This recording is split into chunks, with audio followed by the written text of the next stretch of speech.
Hello student, welcome to MCPS online classes. Chap अपन बेटा पढ़ रहे थे चैप्टर नंबर 17, उसका नेक्स्ट भाग। ये कहकर सांप ने अपने सिर को सिकुड़ा। अब देखो, उसको उसकी बात बहुत बुरी लगी थी कि बाज कैसे आकाश में घूमता था। ये सब सोचने लगा वो, और वो सिकुड़ा। अपने अपने शरीर को उसने पूरा सिकुड़ लिया और आगे रेंग कर अपने को आकाश की शून्यता में छोड़ दिया। यानी मतलब वो आकाश की तरफ ऊपर देखने लगा और कुछ सोचने लगा। धूप में क्षण भर के लिए सांप का शरीर बिजली की लकीर सा चमक गया। अब देखो, धूप में मतलब उसको कुछ पता नहीं चल रहा था, बस वो सब चीज़ सोच रहा था। उसका शरीर चमक रहा था धूप से, मगर वो नहीं देख रहा था, बस उसका ध्यान सारा था आकाश की तरफ। किंतु जिसने जीवन भर रेंगना सीखा था, वह भला क्या उड़ पाता। अब उसने जीवन भर रेंगना सीखा है, उड़ना थोड़ी ना आता उसके। सांप के पंख थोड़ी होते हैं जो उड़ेगा। नीचे छोटी छोटी चट्टानों पर धप से सांप जा गिरा। ईश्वर की कृपा से बेचारा बच गया, नहीं तो मरने में क्या कसर बाकी रही थी। सांप हंसते हुए कहने लगा। अब देखो, सांप ने क्या किया, कोशिश की कि चलो चट्टान, मैं उड़ने की कोशिश करता हूँ, तो छोटी छोटी चट्टानों पर जाके गिर जाता। तो उसने कहा मैं बच गया, नहीं तो मैं मर जाता। खुद ही हंस रहा अपने आप पे। सो उड़ने का यही आनंद है, भर पाया मैं तो। अब उसके लगी तो उसने कहा कि उड़ने का यही आनंद है, मैं तो कोई उड़ू नहीं। पक्षी भी कितने मूर्ख हैं, धरती के मुख से अनजान रहकर आकाश की ऊंचाइयों को नापना चाहते थे।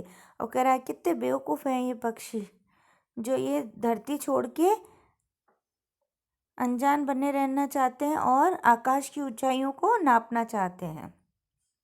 किंतु अब मैंने जान लिया है कि आकाश में कुछ नहीं रखा, केवल ढेर सी रोशनी के सिवा वहाँ कुछ भी नहीं है। शरीर को संभालने के लिए कोई स्थान नहीं, कोई सहारा नहीं।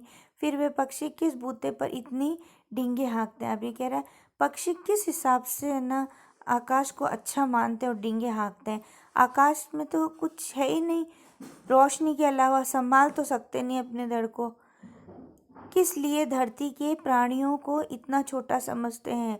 अब मैं कभी धोखा नहीं खाऊंगा। मैंने आकाश देख लिया और खूब देख लिया। वो बार बार नीचे गिरा तो उसके लगी। उसने कहा देख लिया मैंने आकाश में, तो नहीं देखूँ आकाश। बाज तो बड़ी बड़ी बातें बनाता था, आकाश के गुण गाते थकता नहीं था। उसी की बातों में आकर मैं आकाश में कूदा था। ईश्वर भला करे, मरते मरते बच गया। अब वो चट्टानों से ऊपर कूदा था जोर से, तो मतलब छोटी छोटी चट्टानों पे गिरा, उसके लगी तो सही। उसने कहा अगर ज़्यादा नुकसान हो जाता तो मैं मर जाता। अब तो मेरी यह बात और भी पक्की हो गई है कि अपनी खोखल से बड़ा सुख और कहीं नहीं है।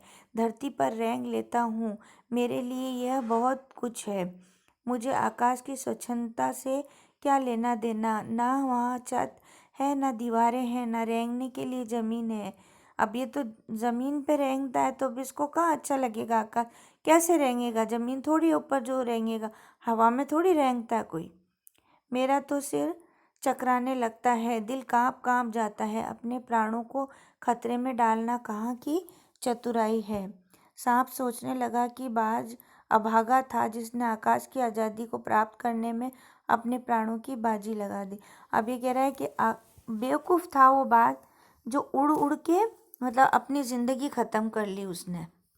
इससे तो ज़मीन पे रहता, न उड़ता, न लगती, न वो मरता। किंतु कुछ देर बाद सांप के आश्चर्य का ठिकाना नहीं रहा। उसने सुना चट्टानों के नीचे से एक मधुर रहस्यमय गीत की आवाज़ उड़ रही है।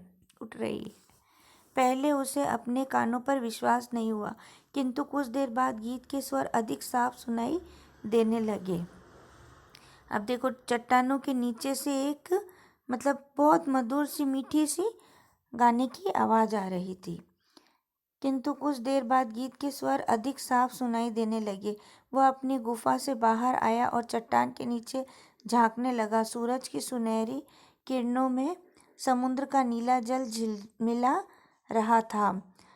चट्टानों को भिगोती हुई समुद्र की लहरों में गीत के स्वर फूट रहे थे। अब ऐसे समुद्र की लहरें ऐसे गीत की तरह से नहीं सर सर करती हैं, तो उसको अच्छा लग रहा था। लहरों का ये गीत दूर दूर तक गूंज रहा था। सांप ने सुना, लहरें मधुर स्वर में गा रही हैं। हमारा ये गीत उन साहसी लोगों के लिए है जो अपने प्राणों को हथेली पर रखे हुए घूमते हैं।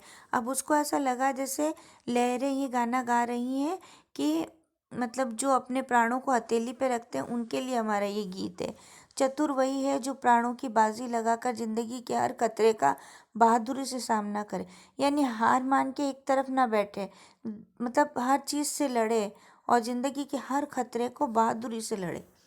ओ निडर बाज, शत्रुओं से लड़ते हुए तुमने अपना कीमती रक्त बहाया है, पर वह समय दूर नहीं है जब तुम्हारे खून की एक एक बूंद जिंदगी में अंधेरे में प्रकाश फैलाएगी और साहसी बहादुर दिलों में स्वतंत्रता और प्रकाश के लिए प्रेम पैदा करेगी। अब उसको ऐसा लग रहा था कि लहरें ही गाना गा रही हैं कि बाज तुम्हारा खून फालतू नहीं जाएगा, एक एक बूंद तुम्हारा जिंदगी के अंधेरे में प्रकाश फैलाएगा और बहादुर दिलों में स्वतंत्रता और प्रकाश के लिए प्रेम पैदा करेगा। यानी सबके दिल में होगा कि वो स्वतंत्र रहे और प्रेम से रहे। तुमने अपना जीवन बलिदान कर दिया किंतु फिर भी तुम अमर हो। अभी कह रहे मर गए तुम, फिर भी तुम अमर हो क्योंकि तुमने पूरी आज़ादी से अपनी ज़िंदगी बिताई। जब कभी साहस और वीरता के बीच के गीत गाए जाएंगे, तुम्हारा नाम बड़े गर्व और श्रद्धा से लिया जाएगा। हमारा गीत जिंदगी के उन दीवानों के लिए है जो मर कर भी मृत्यु से नहीं डरते। अभी कह रहे कि मतलब डर डर के जीने में क्या जीना है, खुल के जियो अपनी आज़ादी, मतलब किसी से नहीं डरना, अपने को जैसे रहना है वैसे। मिट्टी का शरीर है, एक दिन चला जाएगा, जैसे रहना है वैसे रहो, बस किसी को परेशान मत करो और किसी से डरो मत। ठीक है बेटा, आपको ये लेसन समझ में आ गया होगा। ठीक है, नेक्स्ट लेसन अपन नेक्स्ट क्लास में पढ़ेंगे। Thank you.